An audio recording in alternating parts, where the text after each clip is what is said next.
Bonjour Sébastien Ledoux. Bonjour. Merci beaucoup d'être avec nous. Vous êtes historien et auteur de Vichy, était-il la France, le Veldiv et sa mémoire, aux éditions Jean-Claude Lattès. D'abord, très concrètement, pourquoi ce discours est-il considéré comme un tournant historique dans la mémoire nationale ? Alors c'est un tournant parce qu'en fait, effectivement, Jacques Chirac, à ce moment-là, reconnaît une responsabilité de la France.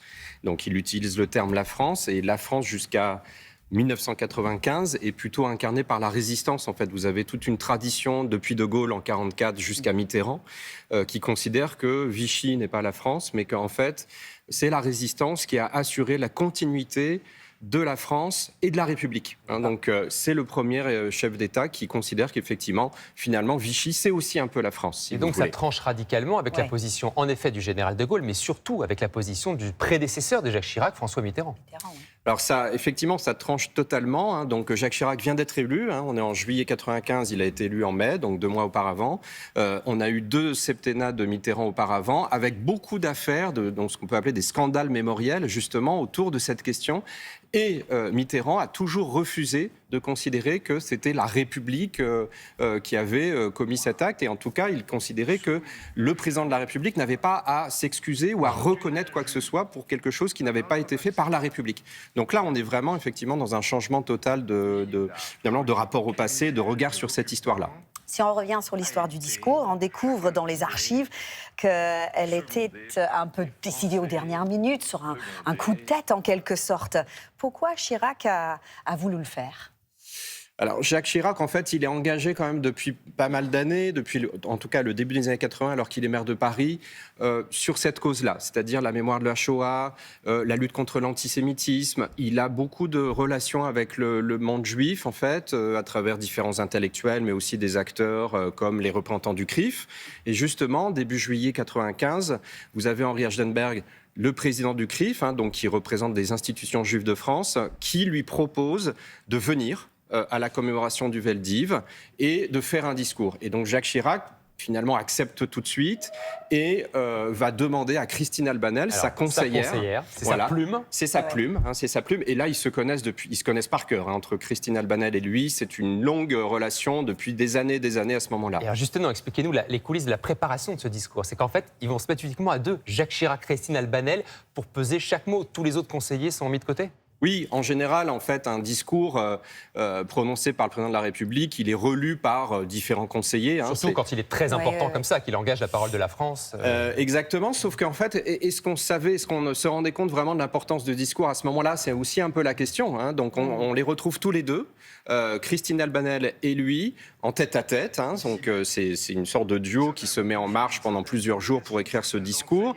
Jacques Chirac lui demande d'écrire un beau discours.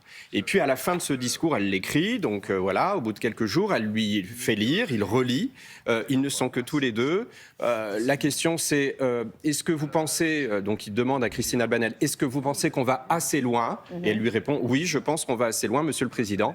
Et donc c'est ce fameux discours qui est lu le 16 juillet. Il n'y a vraiment pas de relecture. C'est très rare à l'Élysée de ne pas relire quelque chose par les proches. Non, oui, tout à fait. C'est très rare. Alors, on est sur des questions mémorielles qui, a priori, touchent moins, je dirais, des enjeux stratégiques de l'État français, de la présidence. Donc, il y a aussi cette dimension-là. Donc, sur la mémoire, il y a effectivement moins de relecteurs. Donc, c'est aussi ça qui explique ce duo, ce circuit fermé, beaucoup plus court. Mais, en fait, c'est un discours qui va rester dans l'histoire. Et bien sûr, et je reviens également sur le fond, les mots choisis par Jacques Chirac ce jour-là. Il parle de faute irréparable, une faute collective de l'État français. Les mots, c'est vraiment, alors on s'en rend peut-être pas compte en 95, mais c'est une révolution.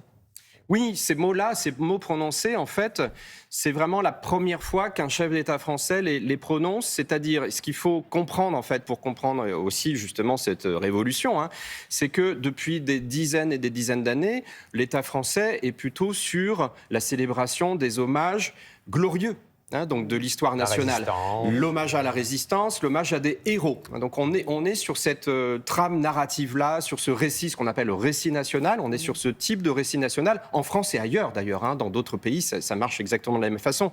Donc là, on est dans un retournement de ce fameux récit national qui portait plutôt en avant quoi ? Eh bien des résistants, des héros qui avaient défendu la France par exemple, et plutôt une image d'une glorieuse France. Et là, en fait, retournement. On va considérer qu'effectivement, il faut se souvenir des victimes juives. Victimes à cause de l'État français, à cause de la France. Et ça, effectivement, c'est un retournement. Comment s'était reçu ce discours à droite et à gauche? Alors le discours, il est il est plutôt assez bien reçu par la gauche. Il est critiqué par des gaullistes, je dirais un peu historiques, parce que justement, c'est ça aussi la révolution de Chirac. Chirac vient de cette famille politique-là. Le RPR, c'est un parti politique qui est issu du gaullisme. Hein. Et là, on a des critiques plutôt du côté effectivement de ces gaullistes. Par exemple, Philippe Séguin va plutôt critiquer 2 ans après ce discours-là. Et puis, vous avez Jean-Pierre Chevènement à gauche, hein, qui est aussi une figure, je dirais, de la nation française, de la défense de la nation française, qui va critiquer ce discours. Et en tout cas, personne ne changera vraiment cette ligne derrière, émise par Jacques Chirac il y a 30 ans. Merci beaucoup. Il a ouvert cette ligne. Oui, tout à fait. Merci beaucoup d'être venu ce matin sur notre plateau. Je rappelle votre livre, Vichy était-il la France? Le Veldiv et sa mémoire, aux éditions Jean-Claude Lattès. Merci beaucoup, Sébastien Ledoux. Merci.